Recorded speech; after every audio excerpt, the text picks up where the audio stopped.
Hello. Do you like stories? A few years ago, I wrote this story, A Day and a Life, the last in the series of novels of my series called The Hawk and the Dove. And it's written in short pieces. The story unfolds over a day in the life of St Alcuins Monastery. And I thought if you enjoy stories, you might like to hear this one read to you in instalments, of which this is number 1. Chapter 1, Part 1. It starts in the deepest darkness of the night. The call of a hunting owl. Across the valley, the loud, melodramatic yapping of a vixen. No other sound. The hens are asleep on their roosts close together, their heads tucked down. The sheep, packed tight in the byre, breathe air warmed by each other's bodies. The calf sleeps close against the warm belly of her slumbering mother. The abbey lies under a gibbous moon, wrapped in the grand silence. Clouds drift. How profound is the night, and sometimes how terrible. Dreams, death, darkness, demons of insecurity, terror, loneliness, regret are let loose. But at this hour, who is stirring? In the infirmary, small lights burn. The 2 men who have kept watch over the sick make their second round of the dark hours, quietly and without fuss, turning those who can no longer move, changing wet sheets, checking all is well. Brother Michael holds the lantern up so he and Brother Benedict can see their way along the passage.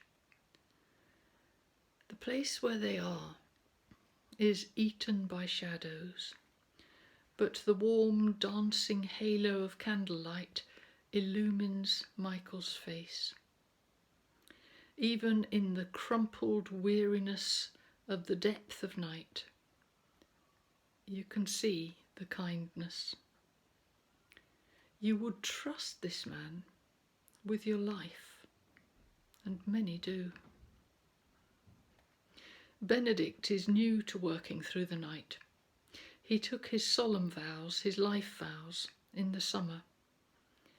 In his novitiate year, they let him go to bed. But here, someone always has to keep watch. Now Brother Damien has been moved to work in the school and John is abbot. Michael is grateful to have Benedict with him, and they know each other well.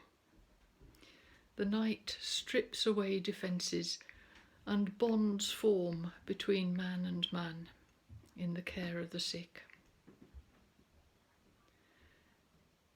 The infirmary is set apart from the main buildings of the abbey.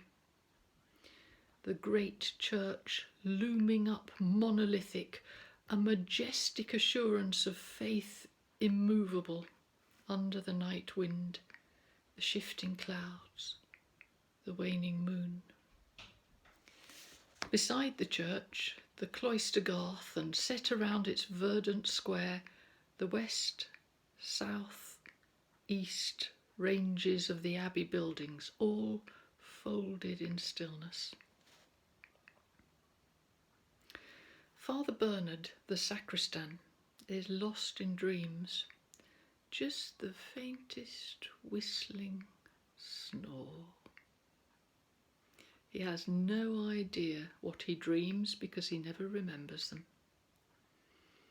He is not tortured by the recollection of deadly sweet concupiscence, the sensual ardour of unconscious erotica. Not that it doesn't happen, he just forgets. The moon doesn't peep through his window.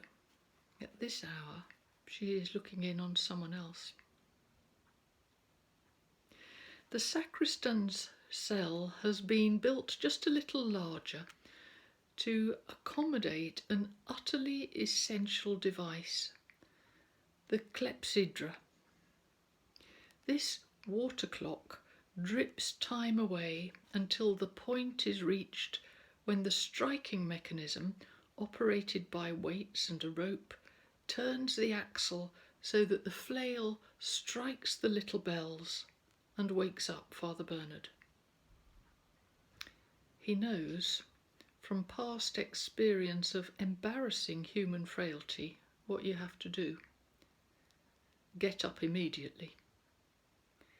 The clock will not sound another alarm until he resets it for the next night.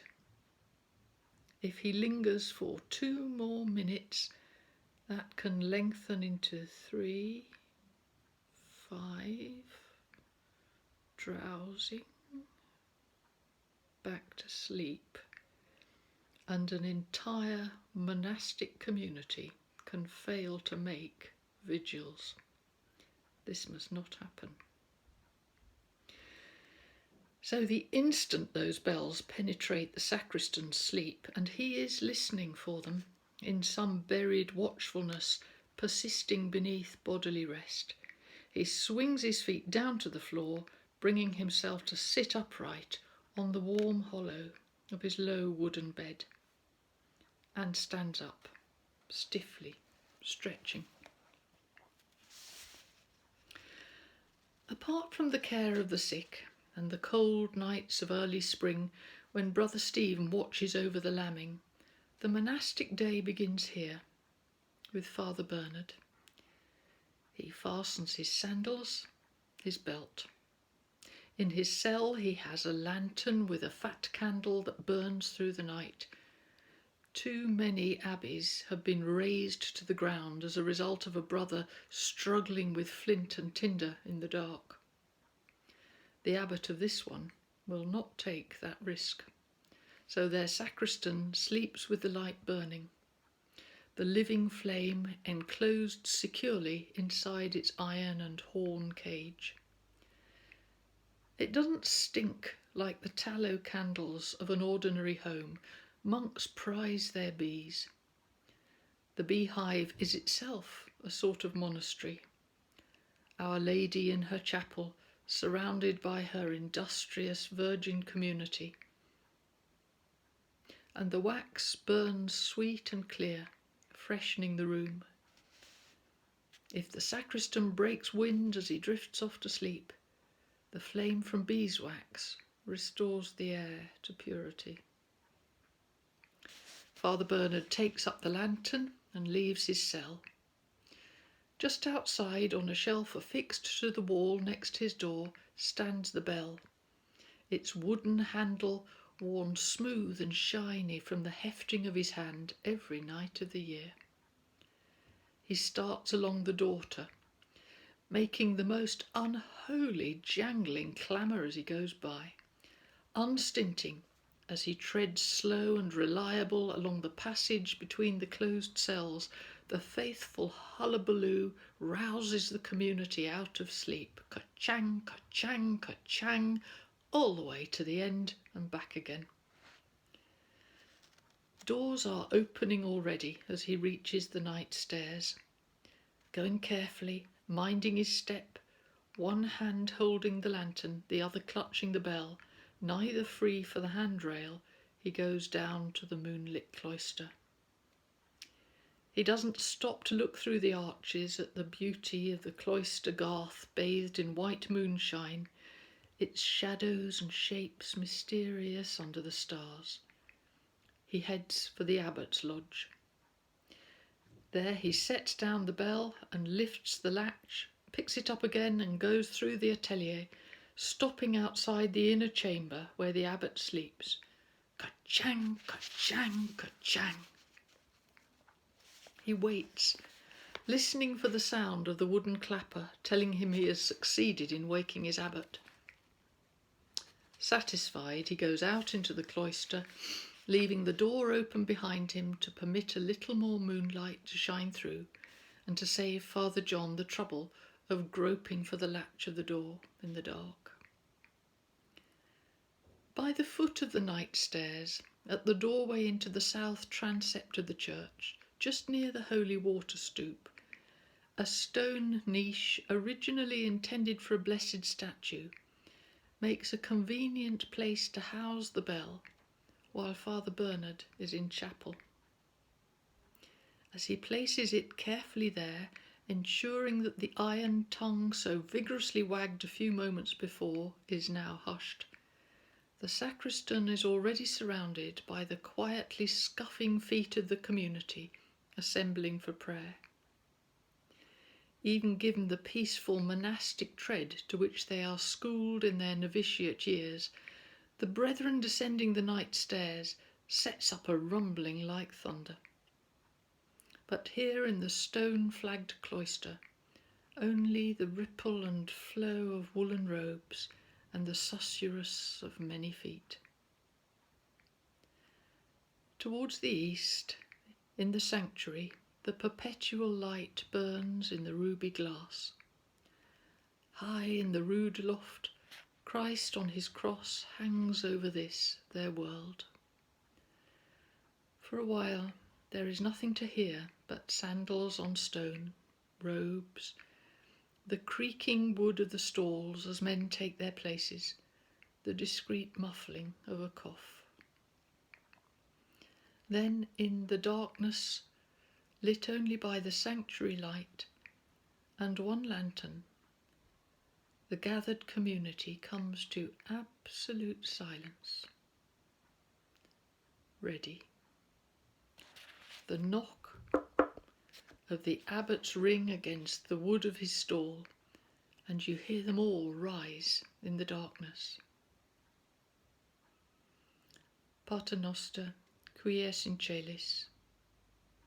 Abbot John begins the office, then the Ave Maria, and the Credo, facing east, turned towards the source of light and hope, Christ the day star. Deus in adjutorium meum intende. The abbot's steady voice speaks into the silence. Domine ad advangem me festinar. Comes back the murmur of reply from all around the choir, then the Gloria. Domine mea labia aperias. Abbot John again. Etos meum annunciabit laudem tuam. So the day begins, like a birth, from the dark roots of its depth. So faith walks forward, knowing the prayer by heart, not needing to see. Like an unseen river, the quiet flow of chanted psalms, canticles and responsories carries the community along its current towards the dawn. Father Bernard bears the lantern, taking it round, keeping watch. He sees a man drowsing asleep and gives the lantern into his hand, goes to his own place in his stall, and the sleepy one is glad for the responsibility handed to him, to get up, to take his turn at walking and watching. Sometimes it's the only way to struggle up from drowning in the irresistible waves of sleep. After matins, the cardinal office of lauds, the Benedictus with its antiphon, the prayers and blessings, and eventually the Benedicamus Domino, bringing Nocturnes to a close.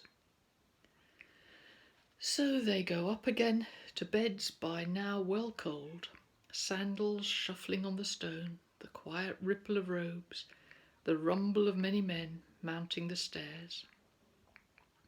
Then they give the abbey back to the night watch of stars as the moon's remote beauty looks down on them, and the great trees ranged about their home sigh in the restless wind. Back they all come for the office of prime in the first uncertain light of dawn. After prime, the morrow mass. A pause elapses, spent mainly in the reredoter and taking a quick wash in the lavatorium.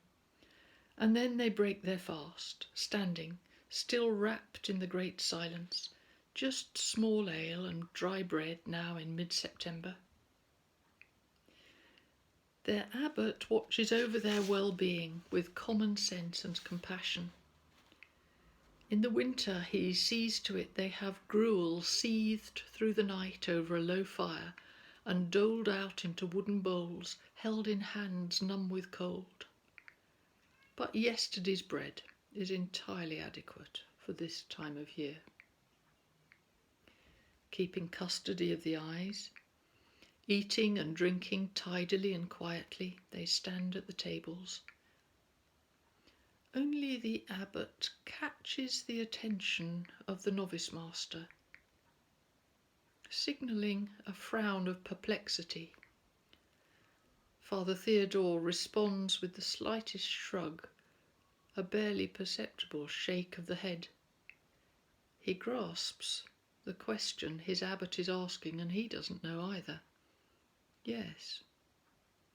Where is brother said?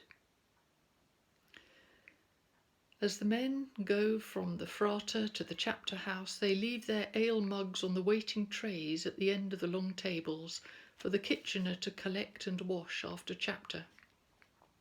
Theodore steps back from the stream of men passing through and waits. They are no longer in silence now, and he murmurs quietly to his abbot when John comes to stand at his side. Shall I go up and take a look in his cell? Now, I mean. The abbot nods. Please, he says. He marks time in the chapter house as Brother Giles stands ready at the lectern, waiting for the novice master's return. He's looking for the expression on Theo's face as he comes through the door, slips quietly to his place and takes his seat. Theodore meets his gaze, his face grave. Again the slightest shake of the head.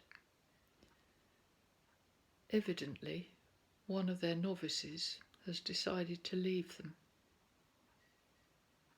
It happens, and not infrequently like this, a furtive departure without discussion or announcement as the sun goes down or in the first light of the dawn.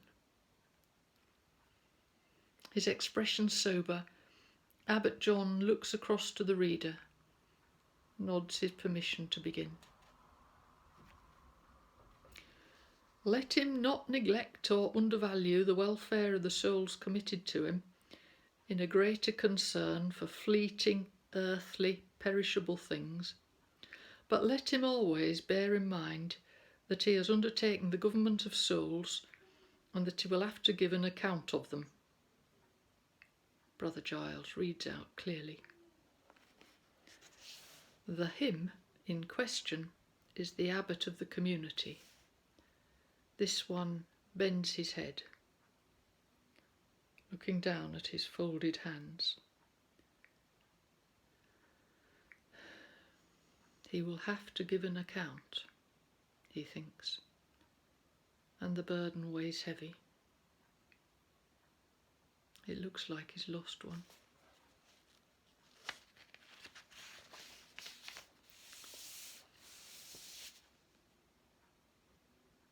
To be continued tomorrow.